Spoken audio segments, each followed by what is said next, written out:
Ano bang difference ng Bitcoin sa altcoin? Usapang crypto muna tayo. Siyempre dun muna tayo sa origin o yung history nila. Si Bitcoin ang unang cryptocurrency and ginawa siya ng unknown person or unknown group of people na tatawagan na lang nating Satoshi Nakamoto noong 2009. Dito rin na-introduce ang concept ng blockchain technology. On the other hand, ang altcoin naman is any cryptocurrency aside from Bitcoin. And itong mga altcoins na to is may iba't ibang purpose. Depende kung anong blockchain sila galing. Pagdating naman sa algorithm or sa technology, si Bitcoin is minamine through proof of work. Kaya nagkakaroon tayo ng mining. Currently, lalo na yung mga bagong altcoins ngayon, nasa proof of stake na sila. Ito yung sinasabi na solusyon. Kasi yung Bitcoin nga, nag-start yan sa mining. Nakakasira daw yan ng environment.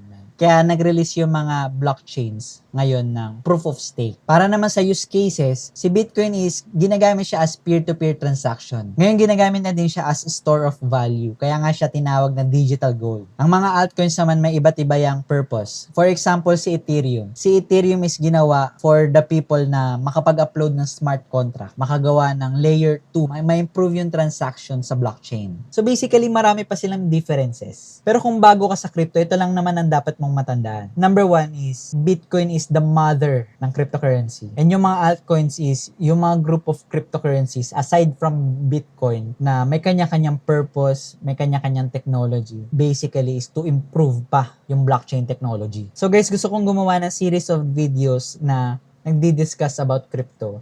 So kung meron kang questions about crypto, comment mo lang dyan. Gagawan ko yan ng video. So MC yan nga pala, yun lang.